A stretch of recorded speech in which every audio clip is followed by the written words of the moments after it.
الحمد لله رب العالمين والعاقبة للمتقين والصلاة والسلام على سيد الأنبياء والمرسلين وعلى آله وأصحابه وأزواجه وذريته أجمعين. أما بعد فأعوذ بالله من الشيطان الرجيم. بسم الله الرحمن الرحيم. تلك الرسل فضلنا بعضهم على بعض منهم من كلم الله ورفع بعضهم درجات. صدق الله العظيم وصدق رسوله النبي الكريم ونحن على ذلك لمن الشاهدين والشاكرين والحمد لله رب العالمين. رب اشرح لي صدري ويسر لي أمري واحلل عقدة من لساني يفقهوا قولي. قال الله تبارك وتعالى في شأن حبيبه مخبرا وامرا إن الله وملائكته يصلون على النبي يا أيها الذين آمنوا صلوا عليه وسلموا تسليما. صلاة والسلام عليك سيدي يا رسول الله وعلى آلك وأصحابك سيدي يا نبي الله. صلاة والسلام عليك سيدي يا رسول الله وعلى آلك وصحابك سيدي يا رحمة للعالمين. يا صاحب الجمال ويا سيد البشر من وجهك المنير لقد نور القمر لا يمكن ثناؤه كما كان حقه بعد الخدا بزرگ توی قصہ مختصر.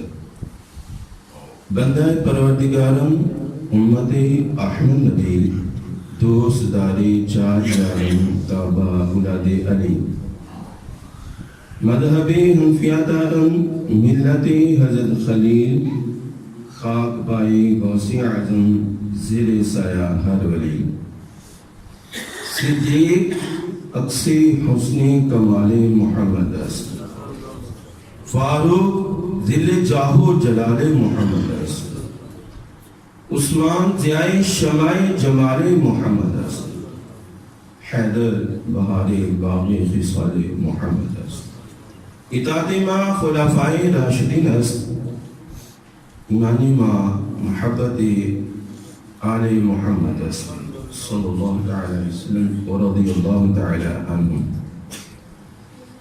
حضرات محترم، ہم اللہ تعالیٰ کی ذات کا اس کے احسانات کا جتنا بھی شکر ادا کریں اتنا ہی کم ہے. خالق کائنات نے انسان کو بے شمار نعمتوں سے نوازا ہے. ایسی ایسی نعمتیں اللہ سبحانہ تعالیٰ نے انسان کو عطا کی ہیں کہ اگر انسان دنیا کے خزانے بھی خرچ کر ڈالے وہ نعمتیں انسان حاصل نہیں کر سکتا جو خالق کائنات نے انسان کو عطا کی ہیں. ایک بزرگ تھے، ان کا دل کا آپریشن ہوا تو ڈاکٹر نے 7-8 لاکھ بل بنایا. جب وہ بل ان کے سامنے پیش کیا تو وہ رونے لگے. ڈاکٹر نے کہا میں اس کام کر دوں گا.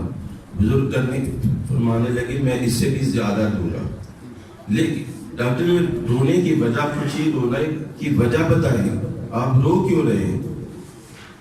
تو وہ بزرگ کہنے لگے میں اس خالق مالک پر قربان نہ جاؤں. آپ نے 4 گھنٹے میرے دل کی حفاظت کیا اور اس کا بل 7-8 لاکھ بنایا ہے تو میں اس مالک کی قدرت پہ قربان نہ جاؤں جنہوں نے 70-80 سال میرے دل کی حفاظت کیا اور بل کا معاوضہ طلب کوئی نہیں کیا. یعنی ہم اپنے جسم میں غور و فکر کریں نا تو اللہ سبحانہ تعالیٰ کی بے شمار نعمتیں ہیں کہ دنیا کے خزانے خرچ کر ڈالیں وہ نعمتیں نہیں انسان حاصل کرتا جو اللہ تعالیٰ نے ہمیں عطا کی ہیں. تو اللہ تعالیٰ کے نعمتوں کا جتنا بھی شکر ادا کیا جائے اتنا ہی کم ہے. اللہ سبحانہ تعالیٰ کی نعمتوں میں سے ایک نعمت اللہ تعالیٰ نے ہم پر یہ بھی کیا کہ اللہ تعالیٰ نے ہمیں انسان بنایا. اللہ تعالیٰ کی بے شمار مخلوق ہے، کسی بھی مخلوق میں ہمیں پیدا کر سکتا تھا، لیکن اللہ تعالیٰ نے ہم پر کرم کیا کہ ہمیں انسان بنایا. پھر اس سے بڑا خالق کائنات نے ہم پر یہ کرم کیا، یہ احسان کیا کہ ہمیں مسلمان بنایا ہے. کافروں کے گھروں میں ہمیں پیدا نہیں کیا، مسلمانوں کے گھروں میں پیدا کیا. اور اس سے بھی بڑا احسان اللہ سبحانہ تعالیٰ نے ہم پر یہ کرم کیا ہے کہ ہمیں مسلمانوں کے ایسے گھرانوں میں پیدا کیا ہے جو حضور نبی اکرم صلی اللہ علیہ وسلم کی امتی ہیں، غلام ہیں. دیکھیں پہلے انبیاء کرام علیہ السلام دعائیں مانگتے رہے کہ مولا ہمیں اپنے محبوب علیہ السلام کی امت میں پیدا فرما، لیکن ہمیں بن مانگے ہی خالق کائنات نے محبوب مصطفیٰ صلی اللہ علیہ وسلم کی امت میں پیدا فرمایا. تو یہ کتنا کرم ہے کہ بن مانگے امت مصطفیٰ میں پیدا فرمایا. اور اس سے بھی بڑا کرم اللہ سبحانہ تعالیٰ نے ہم پر یہ کیا ہے کہ ہمیں ایسے امتیوں میں پیدا نہیں فرمایا کہ جو حضور کے صدقے نعمتیں کھاتے ہیں پیتے ہیں، لیکن آپ علیہ السلام کی ذات پر عیب بھی لگاتے ہیں، آپ علیہ السلام کے منکر بھی ہیں. تو ایسے امتیوں میں پیدا ہے جو غلام ہیں، آپ علیہ السلام سے محبت و عقیدت رکھنے والے ہیں. تو اس پر ہم اللہ سبحانہ تعالیٰ کی ذات کا جتنا بھی شکر ادا کریں اتنا ہی کم ہے. تو حضرات محترم، جیسا کہ آپ کو یہ معلوم ہے، یہ محافل جو ہے حضور نبی اکرم صلی اللہ علیہ وسلم کی آمد پر یہ منعقد کی گئی ہیں. تو جو ذکر مصطفیٰ کی محفلوں میں آتا ہے وہ مبارکباد کے مستحق ہیں کہ سرکار کے ذکر کی محفل میں آنا، محفل اولیاء میں جانے والا بدبخت نہیں رہ سکتا. اولیاء کی محفل میں جانے والا بدبخت نہیں رہ سکتا. جو محفل ذکر مصطفیٰ میں ہے وہ کیسے بدبخت رہ سکتا. تو یہ سرکار دو عالم صلی اللہ علیہ وسلم کی میلاد کی محفل میں آنا یہ بہت بڑی سعادت کی بات ہے اور خوش قسمتی ہے. قبلہ مولانا عطا محمد سیالوی صاحب رحمت مدظل علی اور آپ حضرات کا انتظامیہ کا اللہ سبحانہ تعالیٰ آپ کو دونوں جہاں کی بلائیاں اور نعمتیں عطا فرمائے جو یہ محفلیں منعقد کرتے ہیں. تو حضرات محترم، میں نے جو آپ کے سامنے قرآن مجید فرقان حمید کی قاعدہ مبارکہ کا کچھ حصہ تلاوت کیا ہے، اس سے پہلے میں آپ کے سامنے چند ایک باتیں عرض کر رہا ہوں. امام بخاری رحمۃ اللہ علیہ نے اپنے استاد ابو العالیہ سے یہ روایت اس آیت کی تفسیر کے بارے میں ذکر کیا، ان اللہ و ملائکتہ یصلون علی النبی. امام بخاری اپنے استاد ابو العالیہ سے یہ روایت کرتے ہیں کہ میرے استاد محترم اس آیت کی تفسیر میں کہ اللہ کا درود کیا ہے، اللہ کا درود کیا ہے، تو آپ کے شیخ یہ اس کے بارے میں وضاحت فرماتے ہیں کہ اللہ کا درود کیا ہے کہ اللہ تعالیٰ فرشتوں کو جمع کر کے ذکر مصطفیٰ کرتا ہے، پیارے آقا صلی اللہ علیہ وسلم کی تعریف کرتا ہے. تو گویا ذکر مصطفیٰ کرنا یہ اللہ کی سنت ہے، ذکر مصطفیٰ یہ اللہ کی سنت ہے. اور امام غزالی رحمۃ اللہ علیہ درود شریف کی ایک فضیلت آپ کے سامنے عرض کرتا جاؤں.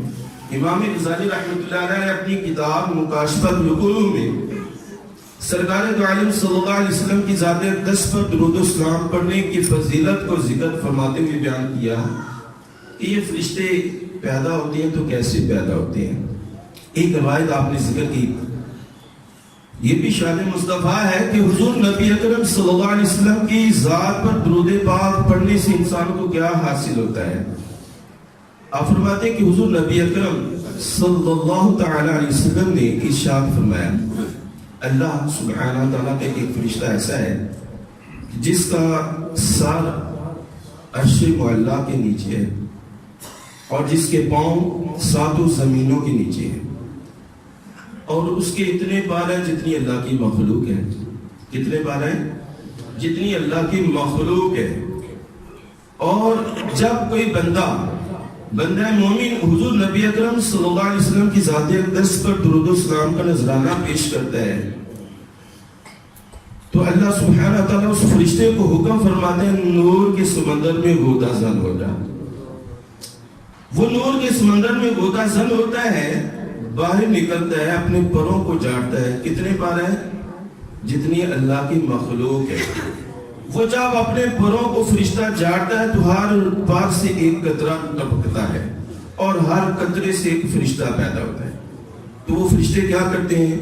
اس بندہ مومن کے لیے بخشش کی دعائیں کرتے ہیں جس نے حضور نبی اکرم صلی اللہ علیہ وسلم کی ذات اقدس پر درود و سلام کا نذرانہ پیش کیا. اور شیخ محقق علامہ عبدالحق محدث دہلوی رحمۃ اللہ علیہ آپ فرماتے ہیں یہ وہ عظیم محدث ہیں کہ جنہوں نے ہندوستان میں حدیث شریف کی تعلیم میں آپ اولین حیثیت رکھتے ہیں. یعنی ہندوستان میں حدیث کا درس دینے والے آپ اولین شخصیات میں سے ہیں.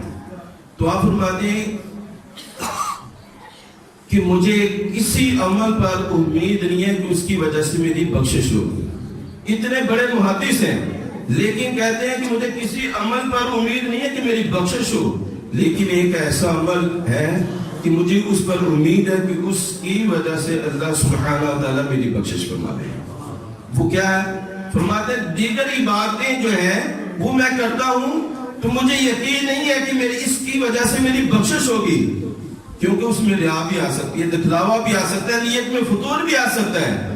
لیکن درود و سلام ایک ایسا عمل ہے یقیناً اس کی وجہ سے اللہ سبحانہ تعالیٰ میری بخشش فرماتا ہے. اور سائد توکل انباری رحمت اللہ علیہ آپ فرماتے ہیں بندہ دیگر عبادتیں کرتا ہے تو اس پر مصیبتیں اور فتنے آتے ہیں، لیکن جب بندہ حضور نبی اکرم صلی اللہ علیہ وسلم کی ذات اقدس پر درود و سلام کے نذرانے پیش کرتا ہے تو اللہ تعالیٰ اس کو فتنوں سے بھی محفوظ رکھتا ہے تو مصیبتوں سے بھی محفوظ رکھتا ہے. تو حضور نبی اکرم صلی اللہ علیہ وسلم کی عظمت و شان کے تذکرے بے شمار اولیاء کرام نے اپنے اپنے قصیدوں میں ذکر فرمایا. جس طرح کہ شیخ محقق کے متعلق مولانا صاحب نے بیان فرمایا یا صاحب الجمال و یا سید البشر من وجهك المنیر لقد نور القمر لا يمكن ثناؤ كما كان حقه بعد الخدا بزرگی کی مختصر. اعلی حضرت امام اہل سنت مجدد دین و ملت امام احمد رضا فاضل بریلوی کیا فرماتے ہیں؟ زمین و زمان تمہارے لیے، مکین و مکان تمہارے لیے، چنین و چنا تمہارے لیے، بنے دو جہاں تمہارے لیے، دہن میں زبان تمہارے لیے، بدن میں حجام تمہارے لیے. ہم آئے یہاں تمہارے لیے، اٹھے بھی وہاں تمہارے لیے. آپ فرماتے ہیں کہ ہمیں اللہ تعالیٰ نے جسم اور جان کیوں دی ہے؟ یہ حضور نبی اکرم صلی اللہ علیہ وسلم کے لیے دی ہے. دہن میں زبان تمہارے لیے، بدن میں ہے جان تمہارے لیے. اور آپ فرماتے ہیں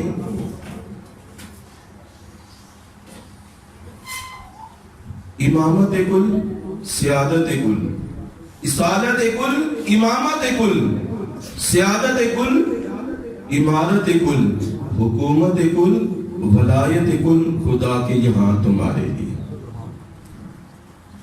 عطائے عرب، جلائے قلب، فیوز عجب، بغیر طلب، یہ رحمت رب ہے کس کے سبب؟ بے رب جہاں تمہارے لیے. تو اس شعر کے متعلق علماء نے بیان فرمایا اور حضرت سراج الملت پیر سید محمد حسین شاہ صاحب رحمۃ اللہ علیہ نے اپنی کتاب افضل الرسل میں اس کا ذکر فرمایا کہ اللہ سبحانہ تعالیٰ نے اپنے محبوب علیہ السلام کو جو عظمت اور شان عطا فرمائی ہے اس کا کوئی اندازہ نہیں لگا سکتا، کوئی حساب نہیں لگا سکتا. آپ نے اپنے کتاب کے آغاز میں امام بصیری رحمۃ اللہ علیہ کے اشعار کا ذکر فرمایا کہ امام بصیری رحمۃ اللہ علیہ فرماتے ہیں کہ حضور نبی اکرم صلی اللہ علیہ وسلم کے بارے میں دو باتیں نہیں کہی، اس کے علاوہ حضور علیہ السلام کی مدح ذرائع میں تم جو کہو نہ شرک ہے نہ بدعت ہے، دع مدعۃ النصارى فی نبیہم واحکم بما شئت مدحا فیہ واحتکم، کہ حضور نبی اکرم صلی اللہ علیہ وسلم کی ذات کے بارے میں وہ بات نہیں کرنی جو یہ عیسائیوں نے کہی ہے کہ حضور نبی اکرم صلی اللہ علیہ وسلم کو نہ خدا کہنا ہے نہ خدا کا بیٹا کہنا ہے، وَحْكُمْ بِمَا شِئْتَ مَدْحًا فِيهِ وَحْدَكُمْ، تو حضور نبی اکرم صلی اللہ علیہ وسلم کی مدح سنائی میں جو تم کہو نہ شرک ہے نہ بدعت ہے، وَانْسُبْ إِلَىٰ ذَاتِهِ مَا شِئْتَ مِنْ شَرَفٍ وَانْسُبْ إِلَىٰ قَدْرِهِ مَا شِئْتَ مِنْ عِظَمٍ، حضور نبی اکرم صلی اللہ علیہ وسلم کی مدح و سرائی میں آپ کی عظمت و شان میں جو چاہو کہو، نہ شرک ہے نہ بدعت ہے۔ اور حضور نبی اکرم صلی اللہ علیہ وسلم کی عظمت و شان کے متعلق امام بصیری رحمۃ اللہ علیہ کیا فرماتے ہیں، فاق النبینا فی خلق و فی خلق ولم یدانوہ من علم ولا کرم، کہ حضور نبی اکرم صلی اللہ علیہ وسلم تمام نبیوں میں حسن صورت میں، حسن سیرت میں، حسن اخلاق میں تمام نبیوں سے افضل و اعلیٰ ہے، وَلَمْ يُدَانُّهُ فِي عِلْمِ وَلَا كَرَمِ، اور ان میں سے کوئی بھی حضور نبی اکرم صلی اللہ علیہ وسلم کے نہ علم کے برابر ہے نہ سخاوت کے برابر ہے۔ وَكُلُّهُمْ رَسُولُ اللَّهِ مُلْتَمِسٌ غَرْفًا مِنَ الْبَحْرِ أَوْ رَشْفًا مِنَ الدِّيَمِ، امام بصیری کے متعلق یہ کہتا چلو کہ امام بصیری جیسا کہ آپ کو مشہور ہے، علم ہے، یہ معروف بات ہے کہ امام بصیری رحمت اللہ علیہ آپ پر فالج کا حملہ ہوا تھا تو آپ نے دنیا کے ڈاکٹروں سے علاج کروایا، کوئی آرام نہ آیا، افاقہ نہ ہوا، لیکن جب دنیا کے ڈاکٹروں سے مایوس ہوئے تو دل میں خیال آیا کیوں نہ میں محبوب خدا صلی اللہ علیہ وسلم سے فریاد کروں، اور اسی کو والا حضرت نے بیان فرمایا، فریاد امتی جو کرے حال زار میں ممکن نہیں کہ خیر بشر کو خبر نہ ہو، واللہ کو سن لیں گے فریاد کو پہنچیں گے، اتنا بھی تو ہو کوئی آہ کرے دل سے۔ تو جب امام بصیری رحمت اللہ علیہ نے سرکار دو عالم صلی اللہ علیہ وسلم سے استغاثہ پیش کیا، فریاد کی، تو آپ علیہ السلام نے کرم فرمایا اور آپ نے زیارت فرمائی، اور امام بصیری رحمت اللہ علیہ کے جو فالج زدہ ہاتھ ہے اس پر اپنا دست مبارک پھیرا، اور تحفے کے طور پر قصیدے کی وجہ سے جو امام بصیری رحمت اللہ علیہ نے حضور صلی اللہ علیہ وسلم کی شان میں مدح سرائی کی، اس کے بدلے میں پیارے آقا صلی اللہ علیہ وسلم نے اپنی چادر مبارک ان کو عطا فرمائی، تو اسی وجہ سے اس قصیدے کا نام ہی قصیدہ بردہ شریف ہو کر گیا۔ تو امام بصیری رحمت اللہ علیہ فرماتے ہیں، والحبیب الذی ترجى شفاعته لكل هول من الاهوال مقتحم، یا حبیب اللہ، یا رسول اللہ، آپ ہی سے شفاعت کی امید کی جا سکتی ہے، اور آپ ہی ہر مصیبت اور آفت میں ہماری فریاد کو سنتے ہیں۔ تو آپ فرماتے ہیں وَكُلُّهُمْ مِنْ رَسُولِ اللَّهِ مُلْتَمِسٌ غَرْفًا مِنَ الْبَحْرِ أَوْ رَشْفًا مِنَ الدِّيَمِ۔ امام بصیری رحمت اللہ علیہ فرماتے ہیں اس شعر میں کہ اللہ کے سارے نبی اور رسول جو ہیں وہ حضور نبی اکرم صلی اللہ علیہ وسلم سے ایماندار کے طلبگار ہیں، جیسے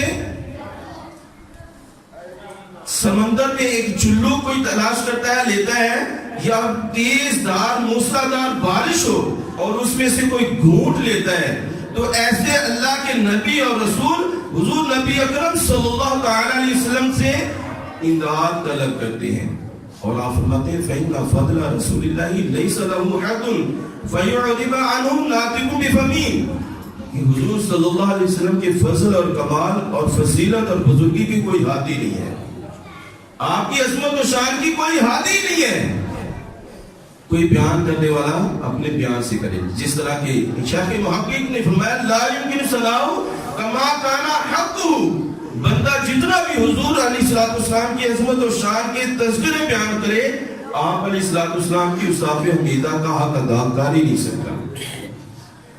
اور حضرت امام بصیری رحمت اللہ علیہ ایک دوسرے قصیدے میں، قصیدہ محمدیہ میں، حضور نبی اکرم صلی اللہ علیہ وسلم کی عظمت و شان کے متعلق فرماتے ہیں محمد اشرف الاعراب والعجم محمد خیر من یمشی علی قدمی، محمد صلی اللہ علیہ وسلم تمام عربیوں اور اجمیوں کے سردار ہیں، اور محمد صلی اللہ علیہ وسلم تمام انسانوں سے بہتر ہے۔ آپ فرماتے ہیں محمد تاج رسول اللہ قاطبتاً، محمد صادق الاقوال والکلم، کہ محمد صلی اللہ علیہ وسلم تمام نبیوں کے سردار ہے، اور محمد صلی اللہ علیہ وسلم قول اور کلام کے سچے ہیں۔ اور یہ جو ذکر کی محفل ہے اس کے متعلق حضرت امام بصیری کیا فرماتے ہیں؟ محمد ذکرہ روح لانفسنا، محمد ذکرہ روح لانفسنا، محمد شکرہ فرد علی الامم، کہ محمد صلی اللہ علیہ وسلم کا ذکر ہماری جنوں کے لیے روح کی حیثیت رکھتی ہے، اور محمد صلی اللہ علیہ وسلم کا شکر ادا کرنا یہ تمام قوموں پر فرض ہے۔ یہ امام بصیری رحمۃ اللہ علیہ فرما رہے ہیں کہ حضور نبی اکرم صلی اللہ علیہ وسلم کا ذکر جو ہے یہ ہماری غذاؤں، ہماری جانوں کے لیے روح کی حیثیت رکھتی ہے، اور آپ علیہ السلام کا شکر ادا کرنا اللہ سبحانہ تعالیٰ کی بے شمار نعمتیں، جس طرح پہلے بتایا، ایسی ایسی نعمتیں کہ دنیا کے خزانے خرچ کر ڈالے، وہ نعمت انسان حاصل نہیں کر سکتا، لیکن کسی نعمت پر احسان نہیں جتلایا۔ اگر کسی نعمت پر خالق کائنات نے احسان جتلایا ہے تو وہ حضور نبی اکرم صلی اللہ علیہ وسلم کی ذات اقدس ہے۔ لَقَدْ مَنَّ اللَّهُ عَلَى الْمُؤْمِنِينَ إِذْ بَعَثَ فِيهِمْ رَسُولًا، تو جن کے بارے میں حضور نبی اکرم صلی اللہ علیہ وسلم کی ذات کے بارے میں اللہ تعالیٰ نے اپنا احسان جتلایا ہے، تو جس کے بارے میں خالق کائنات نے احسان جتلایا ہے، تو اس کی وجہ سے، اس بات کی وجہ سے حضور نبی علیہ السلام تمام نبیوں سے افضل و اعلیٰ ہیں۔ اور حضرت سراج الملت پی سی محمد حسین شاہ صاحب نے اپنی کتاب افضل الرسل میں آپ علیہ السلام کی فضیلت اور بزرگی کے بارے میں 117 دلائل دیے ہیں کہ حضور نبی اکرم صلی اللہ علیہ وسلم تمام نبیوں سے افضل و اعلیٰ ہیں۔ ان میں سے ایک آیت وَمَا أَرْسَلْنَاكَ إِلَّا رَحْمَةً لِلْعَالَمِينَ بیان فرمائی۔ تو آپ فرماتے ہیں دنیا میں حضرت آدم علیہ السلام سے لے کر قیامت تک کوئی ایسا شخص نہیں ہے جو تمام جہانوں کے لیے رحمت بن کر آیا ہو سوائے ہمارے حضور نبی اکرم صلی اللہ علیہ وسلم۔ تو جس میں یہ صفت پائی جاتی ہے وہ تمام نبیوں اور رسولوں سے افضل و اعلیٰ ہے۔ اور آپ نے ایک اور آیت سے وَرَفَعْنَا لَكَ ذِكْرَكَ کے بارے میں فرمایا، یہ ایک ایسی آیت ہے اللہ تعالیٰ نے آپ کے ذکر کو اتنا بلند کیا ہے۔ ہر جہاں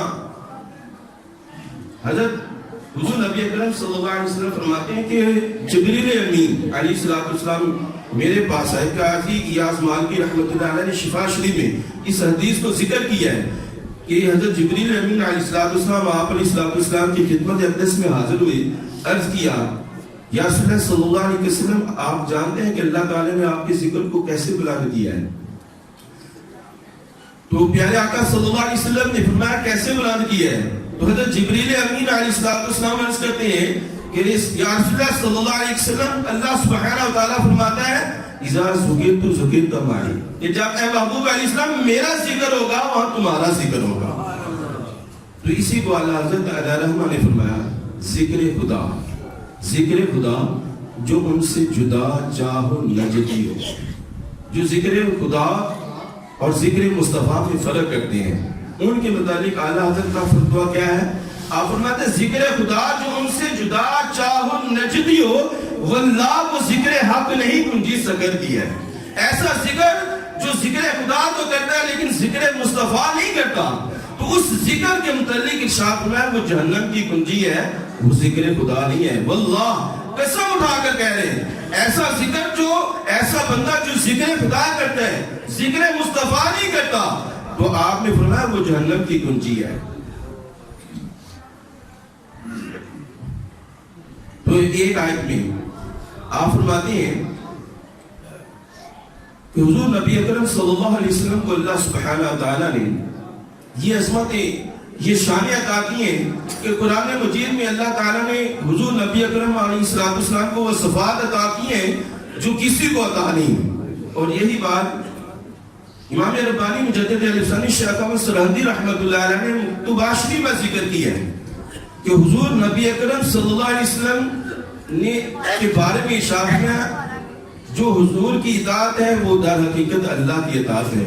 حضور کی فرما برداری در حقیقت اللہ کی فرما برداری ہے اور حضور کی بیعت در حقیقت اللہ کی بیعت ہے. قرآن پاک میں مختلف مقامات میں اس کا ذکر ہے. تو حضور سراج الملت پی سی محمد حسین شاہ سے فرماتے ہیں جس میں یہ صفات پائی جاتی ہیں وہ ان لوگوں سے افضل و اعلیٰ ہے جن میں یہ صفات نہیں پائی جاتی. اور حضرت امام ربانی آپ فرماتے ہیں کہ حضور نبی اکرم صلی اللہ علیہ وسلم کی صحبت آپ کی صحبت میں ایک لمحہ جو بیٹھ جاتا ہے وہ تمام عبادتوں سے بندہ وہ مومن افضل و اعلیٰ ہو جاتا ہے.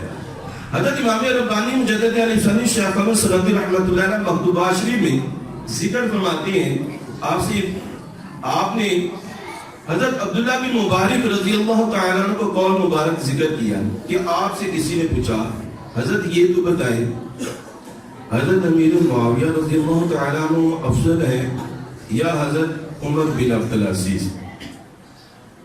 حضرت عبداللہ بن مبارک رضی اللہ تعالیٰ عنہ فرمانے لگے تم نے یہ پوچھا ہے تو آپ اس کا جواب بھی سن لو. حضرت امیر معاویہ رضی اللہ تعالیٰ عنہ حضور نبی اکرم صلی اللہ علیہ وسلم کی معیت میں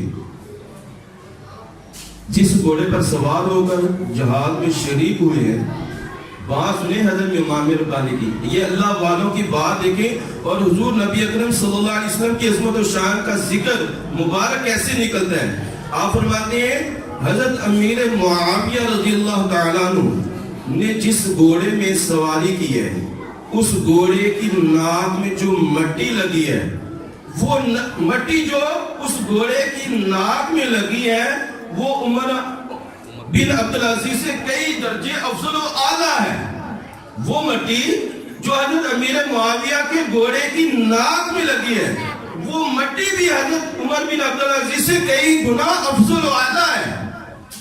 تو حضرت امام ربانی فرماتے ہیں کہ حضور کی صحبت کا یہ فیض ہے کہ آپ کی صحبت سے جس انسان کو حاصل ہوگی ہے وہ تمام اولیاء اللہ سے تمام خیر التابعین حضرت ایواسی قدنی رضی اللہ عنہ جب خیر التابعین نے ایک لمحہ آپ فرماتے ہیں کہ حضرت واشی رضی اللہ تعالیٰ عنہ جنہوں نے زمانہ کفر کی حالت میں حضرت سیدنا امیر حمزہ رضی اللہ تعالیٰ عنہ کو شہید کیا ہے زمانہ کفر کی حالت میں اور زمانہ اسلام میں سب سے بدترین شخص مسلمہ کذاب کو واصل جنت کیا ہے. آپ فرماتے تھے کہ اگر میں نے زمانہ کفر میں سب سے بہتر شخص کو شہید کیا لیکن زمانہ اسلام میں سب سے بدترین شخص کو میں نے واصل جنت کیا اور وہ کون ہے وہ حضرت واشی رضی اللہ. تو جب آپ اسلام قبول کیا ہے تو حضور نبی اکرم صلی اللہ علیہ وسلم نے ان کو فرمایا آپ اسلام تو قبول کر لیے لیکن اس کے بعد آپ نے میرے سامنے نہیں آیا. کیوں؟ اس لیے کہ آپ نے میرے چچا حضرت سیدنا امیر حمزہ کو شہید کیا ہے مجھے یہ ان کی یاد آئے گی.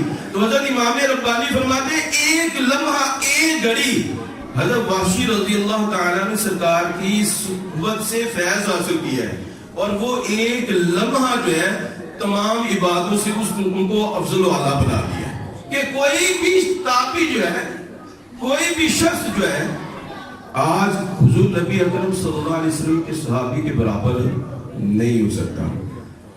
تو جو حضور نبی اکرم صلی اللہ علیہ وسلم کے غلاموں کے برابر نہیں ہو سکتا وہ آقا کے قید سے برابر ہو سکتا. اسی کو اعلیٰ حضرت امام اہل سنت مجدد دین و ملت نے ایک تو فضیلت کا ذکر اور ایک عظمت کا ذکر خلق سے اولیاء اولیاء سے رسول اور رسولوں سے اعلیٰ ہمارا نبی اگر یہ شعر ہی لے لیں تو حضور علیہ السلام کی فضیلت کا انتہائی درجہ ذکر ہے. خلق سے اولیاء اولیاء سے رسول اور رسولوں سے اعلیٰ ہمارا نبی.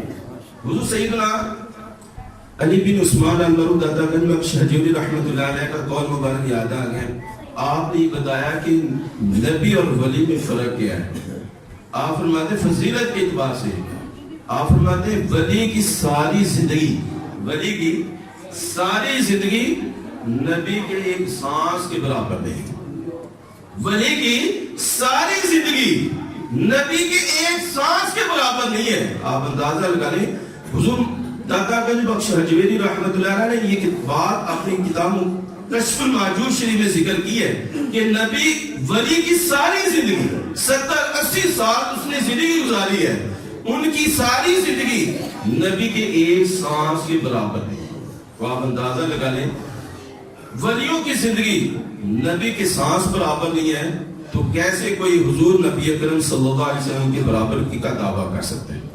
اور حضور سیدی اعلی حضرت حضور امیر ملت پیر سید جماعت نشست محدث علی پوری رحمۃ اللہ علیہ اپنے ملفوظات میں فرماتے ہیں, لوگ ہمیں تانا دیتے ہیں کہ تم حضور نبی اکرم صلی اللہ علیہ وسلم کو حد سے بڑھا دیتے ہو. آپ فرماتے ہیں حد سے وہی بڑھائے گا جس کو حد کا علم, حد سے وہی بڑھائے گا جس کو حد کا علم ہے. اور ہمیں تو حضور نبی اکرم صلی اللہ علیہ وسلم کی حد کا علم ہی نہیں ہے. آپ فرماتے ہیں حضور امیر ملت پیر سید جماعت نشست محدث علی پوری رحمۃ اللہ علیہ, دیکھیے ایک بندہ 70 سال 80 سال اس نے زندگی گزاری ہے اور زمانہ کفر کی حالت میں زندگی گزاری ہے, لیکن مرنے سے پہلے سچے دل سے لا الہ الا اللہ محمد رسول اللہ پڑھ لیتا ہے. آپ فرماتے ہیں اللہ تعالیٰ اس کے 70 اور 80 سال کے گناہوں کی طرف شرک و کفر کا نہیں دیکھتا, بلکہ یہ دیکھتا ہے کہ اس نے مرنے سے پہلے سچے دل سے حضور میرے محبوب علیہ السلام پر اسلام قبول کر لیا, ایمان لیا ہے. تو آپ فرماتے ہیں ہمیں تو اتنا آپ علیہ السلام کی حد کا علم ہے, ایک طرف 70 اور 80 سال کا عرصہ ہے اس نے کفر کی حالت میں گزارا ہے, شرک کی حالت میں گزارا ہے, لیکن مرنے سے پہلے ایک مرتبہ سچے دل سے کلمہ طیبہ توحید و رسالت کا اقرار کر لیا ہے, تو اللہ تعالیٰ اس کے 70 اور 80 سال کے گناہوں کو معاف فرما. اور آپ نے ایک بات یہ بھی ذکر کی ہے, حضور امیر ملت علیہ الرحمہ نے آپ نے جو نوری فرشتوں کا سردار ہے اس کی ہاتھ ہے سدرۃ المنتہا, وہ سدرۃ المنتہا سے آگے نہیں بڑھ سکتا. اگر ایک بال برابر بھی آگے بڑھ جائے تو جل کر راکھ ہو جائے. تو پیارے آقا صلی اللہ علیہ وسلم جبریل امین سے فرماتی ہے جبریل تمہاری اتنی حد ہے آگے نہیں بڑھ سکتا. تو آپ علیہ الصلوۃ والسلام نے اے جبریل میری اب یہاں سے میری حد کا آغاز ہو رہا ہے. تو جو نوری فرشتوں کا سردار ہے اس کی حد ہے, لیکن حضور نبی اکرم صلی اللہ علیہ وسلم کی کوئی حد ہی ہے ہی نہیں. اور حضور سیدی اعلی حضرت حضور امیر ملت علیہ الرحمہ اپنے ملفوظات میں ایک بات ذکر فرماتے ہیں. آپ فرماتے ہیں کافروں نے یہ دعا کی, اس کا ذکر سورہ انفال میں ہے, وَإِذْ قَالَ اللَّهُمَّ إِنْ كَانَ هَذَا هُوَ الْحَقُّ مِنْ عِنْدِكَ فَأَمْطِرْ عَلَيْنَا حِجَارَةً مِنَ السَّمَاءِ أَوْ ائْتِنَا بِعَذَابٍ أَلِيمٍ. کافروں نے دعا مانگی مولا اگر یہ رسول حق ہے, یہ کتاب حق ہے تو ہم مان لیں گے, لیکن شرط یہ ہے کہ ہم پر آسمان سے پتھروں کی بارش ہو یا ہم پر سخت عذاب نازل کیا جائے. تو انہوں نے کافروں نے یہ دعا مانگی, 15 دن ہو گئے عذاب نازل نہ ہو. تو حضور امیر ملت علیہ فرماتی ہیں جب 15 دن ہو گئے تو وہ نبی علیہ السلام کو تانے دینے لگے. اگر آپ اللہ کے سچے رسول ہوتے, اللہ کے سچے نبی ہوتے تو ہم پر پتھروں کی بارش ہو جاتی, ہم پر عذاب نازل ہو جاتا, لیکن عذاب نازل نہیں ہوا. تو اس سے معلوم ہوا کہ آپ اللہ کے سچے رسول نہیں ہیں. تو جب یہ بات کافروں کی حضور نبی اکرم صلی اللہ علیہ وسلم کو پتا چلی تو اللہ سبحانہ تعالیٰ کی بارگاہ میں اس کی مولا میں نے تو ان کے لیے بد دعا نہیں کی, انہوں نے خود بد دعا کی ہے. اب یہ تانے دے رہے آپ اللہ کے سچے رسول ہوتے تو ہم پر اب سے عذاب نازل ہو جاتا, عذاب نازل نہیں ہوا. تو مولا میں نے تو ان کے بارے میں بد دعا نہیں کی, انہوں نے خود مطالبہ کیا ہے, دعا کی ہے. تو جب یہ پیارے آقا صلی اللہ علیہ وسلم کی اللہ کی بارگاہ میں یہ دعائیں عرض کر رہے ہیں, یہ باتیں عرض کر رہے ہیں, تو اللہ سبحانہ تعالیٰ نے جبریل امین کو بھیجا. وَمَا كَانَ اللَّهُ لِيُعَذِّبَهُمْ وَأَنْتَ فِيهِمْ, اے محبوب علیہ السلام اللہ کی شان ہی نہیں ہے تو ان پر عذاب نازل فرمائے جبکہ آپ ان میں موجود ہیں. ایک بزرگ سے کسی نے کہا بتائیے حضور حاضر و نازل ہیں؟ تو بزرگ فرمانے لگے اپنی شکل کو نا آئینہ میں جا کر دیکھ لینا, اگر آئینہ میں تمہاری شکل صحیح ثابت رہی اور اس وقت تم اپنے گزشتہ گناہوں کو یاد کرنا جو تم نے اپنی زندگی میں کیے. اگر تمہاری شکل سلامت ہے تو سمجھ لو حضور حاضر و ناظر ہے. اور حضور امیر ملت علیہ رحمہ یہی فرماتے ہیں کہ جب عذاب نازل نہ ہوا اللہ تعالیٰ نے یہ آیت نازل فرمائی تو آپ فرماتے ہیں عذاب کہاں نازل ہوتا ہے؟ جہاں رحمت نہ ہو. اور جہاں رحمت ہو وہاں عذاب کیسے نازل ہو سکتا ہے؟ اور اسی کو اعلیٰ حضرت نے فرمایا عطائے عرب جلائے کرم فیوز عجب بغیر طلب یہ رحمت رب ہے کس کے سبب بے رب جہاں تمہارے. یہ عذاب پہلی قوموں پر ایک عذاب آتا تھا, ایک گناہ کرتے تھے ان پر عذاب نازل ہوتا تھا, ان کی شکل تبدیل ہو جاتی تھی, ان کے چہروں پر لکھ دیا جاتا تھا اس نے فلاں گناہ کیا ہے. یہ حضور علیہ السلام کی رحمت نہیں ہے کہ امت مصطفیٰ آج کون سا گناہ ہے جو نہیں کرتی لیکن شکلیں نہیں بدلی, چہرے مسخ نہیں ہوئے, عذاب نازل نہیں ہوا. یہ حضور صلی اللہ علیہ وسلم کی رحمت کا سبب ہے کہ عذاب نازل نہیں ہوئی.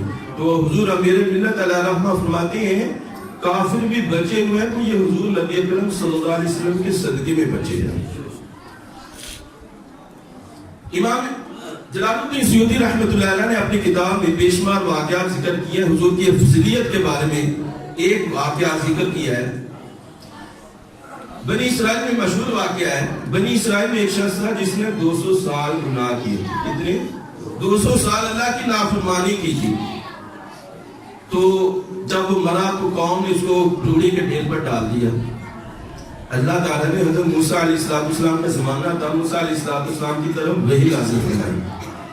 وحی نازل فرمائی اور وحی نازل فرمائی کہ میرا ایک دوست ہے اس کو وہ فوت ہو گیا, لوگوں نے اس کو روڑی کے ڈھیر پر پھینک دیا ہے, تم جاؤ اس کو وہاں سے اٹھاؤ, اس کو غسل دو, کفن دو اور دفنا دو. تو جب حضرت موسیٰ علیہ السلام وہاں آئے تو آپ نے لوگوں کو حکم دیا کہ اس کو اٹھاؤ یہاں سے, اس کو غسل دو, کفن دو. تو لوگ کہنے لگے حضرت اللہ کے نبی یہ تو ایسا شخص ہے جس نے 200 سال تک اللہ کی نافرمانی کی ہے, تو اس پر یہ کرم کہ اللہ تعالیٰ نے آپ کو حکم دیا ہے تو آپ اللہ کی بارگاہ میں یہ عرض تو کریں مولا اس پر یہ کرم ہوا ہے, اس نے 200 سال تیری نافرمانی کی ہے, اس پر یہ کرم ہوا تو کس کی وجہ سے؟ تو حضرت موسیٰ علیہ السلام نے اللہ کی بارگاہ میں اس کی مولا لوگ یہ کہتے ہیں کہ اس نے 200 سال تک تیری نافرمانی کی ہے. تو اللہ سبحانہ تعالیٰ فرمایا ایسے ہی ہے, اس نے 200 سال تک میری نافرمانی کی ہے, یہ اسی سزا کے لائق تھا. تو موسیٰ علیہ السلام نے اس کی مولا پھر اس پر کرم ہوا تو کس وجہ سے؟ تو خالق کائنات نے حضرت موسیٰ علیہ السلام کو فرمایا یہ اس کا ایک عمل مجھے بڑا پسند ہے. پوچھا وہ کیا ہے؟ تو خالق کائنات نے فرمایا جب یہ تورات شریف کھولتا تھا نا اور اس میں میرے محبوب علیہ السلام کا اس میں مبارک آتا تھا تو یہ محبت سے اس کو چوم کر آنکھوں پر لگاتا تھا. تو مجھے اس کی یہ ادا بڑی پسند آئی ہے. میں نے اس کے 200 سال کی نافرمانی کو نہیں دیکھا بلکہ اپنے محبوب کی محبت کو دیکھا اور ادب کو دیکھا کہ اس نے میرے محبوب علیہ السلام کا ادب و احترام کیا ہے. تو آپ غور کریں بنی اسرائیل کا ایک شخص جس نے 200 سال تک اللہ کی نافرمانی کی ہو اور وہ حضور نبی اکرم صلی اللہ علیہ وسلم کے نام کے ادب کی وجہ سے اللہ تعالیٰ اس کو بخش دیتا ہے. جو ذکر مصطفیٰ کی محفل میں آتا ہے محبت اور عقیدت سے آتا ہے تو کیا اس پر کرم نہیں ہوگا؟ کیا اس پر اللہ تعالیٰ کی بخشش انوار و تجلیات کی بارش لازم نہیں ہوگی؟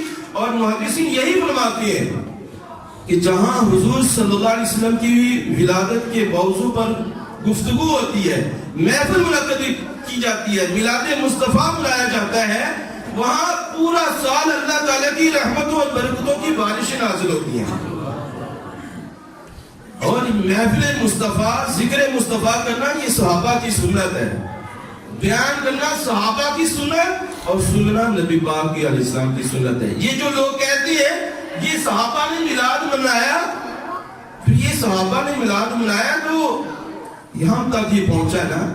اور حضرت خود نبی پاک علیہ السلام حضرت صحابی رسول حضرت حسان بن ثابت کے لیے منبر پہ چاہتے ہیں, حکم فرماتے ہیں حسان اٹھو ہماری وضع سرائی کرو. اور حضرت حسان کیا کہتے ہیں وَأَحْسَنُ مِنْكَ لَمْ تَرَ خَطُّ عَيْنِي وَأَجْمَلُ مِنْكَ لَمْ تَلِدِ النِّسَاءُ. یا رسول اللہ صلی اللہ علیہ وسلم آپ جیسا حسین و جمیل کسی ماں نے جنا ہی نہیں, آپ جیسا خوبصورت کسی ماں نے جنا ہی نہیں, تو میں دیکھوں کیسے. وَأَجْمَلُ مِنْكَ لَمْ تَلِدِ النِّسَاءُ خُلِقْتَ مُبَرًّا مِنْ كُلِّ عَيْبٍ کأنک قد خلقت کما تشاء. یا رسول اللہ صلی اللہ علیہ وسلم اللہ تعالیٰ نے آپ کو ایسے پیدا کیا ہے ہر عیب سے پاک. یہ صحابہ کا عقیدہ الحمدللہ وہی اہل سنت و جماعت کا عقیدہ ہے کہ اللہ تعالیٰ کے نے اپنے محبوب علیہ السلام کو ہر عیب سے پاک فرمایا. اور یہی امام بصیری فرماتے ہیں منزہ عن شریک فی محاسنی فجاہ الحسن فیہ غیر منقسم. تو یہ حضور علیہ السلام کو اللہ سبحانہ تعالیٰ نے یہ عظمت اور شان عطا کی ہے کہ اللہ سبحانہ تعالیٰ نے اپنے محبوب علیہ السلام کو تمام نبیوں سے افضل و اعلیٰ بنایا. آخر میں حضور سراج الملت نے جو انبیاء علیہ السلام کے ساتھ موازنہ کیا ہے وہ چند ایک باتیں آپ کی خدمت میں عرض کر کے اجازت چاہوں گا. حضرت آدم علیہ نبی علیہ السلام کے متعلق موازنہ کیا ہے کہ حضرت آدم علیہ السلام مسجود ملائکہ ہے. آپ فرماتے ہیں حضرت آدم علیہ السلام کو فرشتوں نے جو سجدہ کیا ہے یہ اس کی فضیلت ہے. تو آپ فرماتے ہیں حقیقت میں وہ آدم علیہ السلام کو جو فرشتوں نے سجدہ کیا تھا وہ بھی اس وجہ سے کہ آپ کے چہرے انور میں حضور علیہ السلام کا نور مبارک تھا, اس وجہ سے فرشتوں نے آپ کو سجدہ کیا. آپ فرماتے ہیں بالفرض اگر مان لیں کہ وہ فرشتوں نے آدم علیہ السلام ہی کو سجدہ کیا تھا تو وہ آپ فرماتے ہیں وہ ایک گھڑی کے لیے سجدہ کیا اور ادھر خالق کائنات خود اللہ تعالیٰ کی ذات اور اس کے لاتعداد فرشتے حضور نبی اکرم صلی اللہ علیہ وسلم کی ذات اقدس پر ان اللہ و ملائکۃ یصلون علی النبی درود بھیجتے ہیں اور ایمان والوں کو حکم دیا گیا ہے. تو آپ فرماتے ہیں وہ ایک گھڑی کے لیے اور ادھر خالق کائنات جس کی ذات ازلی ہے قدیم ہے اس کو فنا نہیں ہے وہ باقی ہے ہمیشہ رہنے والا ہے, وہ ایک گھڑی کے لیے سجدہ کیا اور ادھر خالق کائنات تا قیامت اپنے محبوب علیہ السلام کی ذات پر درود و سلام بھیج رہا ہے. امام جلال الدین سیوطی رحمۃ اللہ علیہ نے اس حدیث کو ذکر کیا ہے کہ آپ فرماتے ہیں کہ مصر میں ایک عیسائی پادری جو تھا وہ علماء کے پاس آیا اور کہنے لگا میرا ایک اشکال ہے اگر وہ تم دور کر دو تو میں سچے دل سے اسلام قبول کر دوں. علماء نے پوچھا بتاؤ تمہارا اشکال کیا ہے؟ کہنے لگا مجھے یہ بتاؤ. اس کا جواب دینے کے لیے شیخ عز الدین رحمۃ اللہ علیہ تیار ہوئے.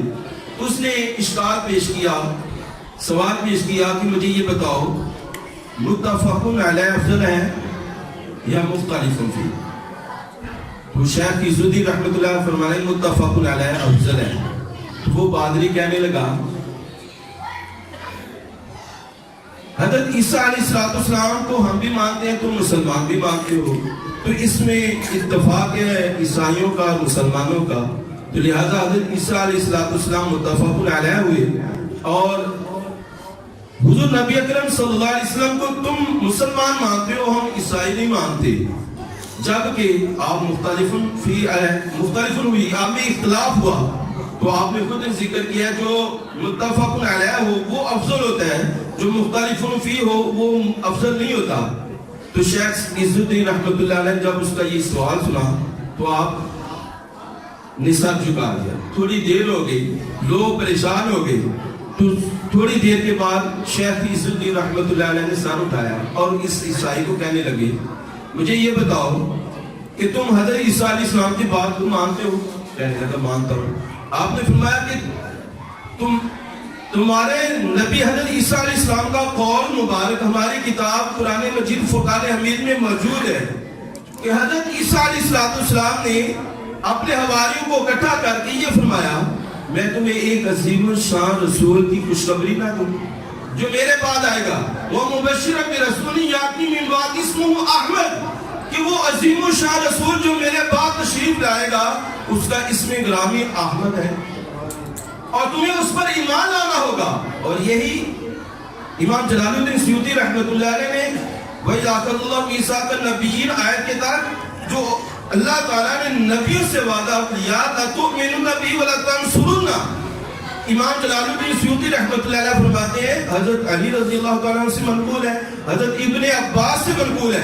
آپ فرماتے ہیں حضرت آدم علیہ السلام سے لے کر عیسیٰ علیہ السلام تک ہر نبیوں سے یہ وعدہ لیا اور ہر نبی کو یہ حکم دیا کہ وہ اپنے امتیوں کو محبوب علیہ السلام کی ذات کے بارے میں یہ تبلیغ کرنا کہ جب تم میرے محبوب علیہ السلام کا زمانہ پاؤ تو ان پر ایمان آنا تمہارے لیے ضروری ہے.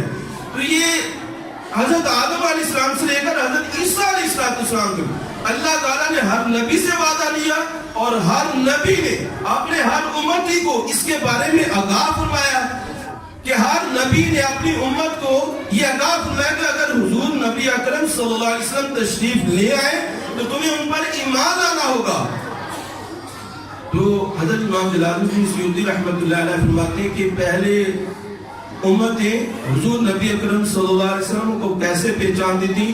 ہماری کتاب میں ذکر ہے اللہ تعالیٰ آتینہم کتاب یعرفونہ کما یعرفون ابناءہم کہ وہ حضور نبی اکرم صلی اللہ علیہ وسلم کو ایسے جانتے جیسے کوئی شخص اپنے بیٹوں کو جانتا ہے. تو بیٹے کے ساتھ حضور نبی اکرم صلی اللہ علیہ وسلم کی تشبیہ دی گئی ہے.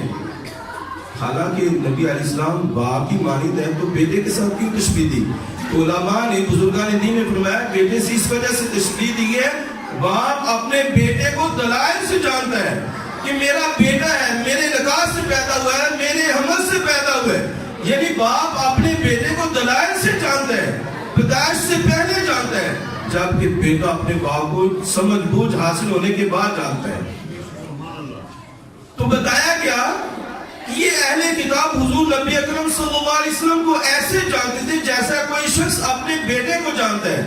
اور یہی بات حضرت عبداللہ بن سلام رضی اللہ تعالیٰ عنہ جب حضور نبی اکرم صلی اللہ علیہ وسلم کے چہرے انور کو دیکھا پہلی مرتبہ تو آپ کے چہرے انور کو دیکھتے اسلام قبول کر کہنے لگے اتنا حسین و جمیل چہرہ کسی ماں نے جنا ہی نہیں ہے. اس نے یوسف پہ کٹی مصر میں انگشتے زنا سر کٹاتے ہیں تیرے نام پہ مردان عرب. اعلیٰ حضرت نے اس شعر میں جو موازنہ کیا وہ دیکھیے ادھر حسن ہے ادھر نام ہے ادھر انگلیاں ہیں ادھر گردنے ہیں ادھر بغیر ارادے کے کاٹنا ہے ادھر ارادے کے ساتھ ادھر کمزور دل عورتیں ہیں اور ادھر مردان عرب جنگجو بہادر ہیں کہ جو حضور نبی اکرم صلی اللہ علیہ وسلم کی ذات پر اپنی جانوں کو نچھاور کرتے ہیں. اعلیٰ حضرت فرماتے ہیں وہی نور حق وہی ذل راہ وہی نور حق وہی ذل راہ ہے انہی سے ساتھ ہے انہی کا ساتھ نہیں ان کی ملک میں آسمان کہ زمین نہیں کہ زبان نہیں وہی لامکان کے مکین ہوئے سر عرش تخت نشی ہوئے وہ نبی ہے جن کے ہے یہ مقام وہ خدا ہے جس کا مکان نہیں کرو تیرے نام پہ جان فدا نہ بس ایک جان دو جہاں فدا دو جہاں سے بھی نہیں جی برا کرو کیا کرو جان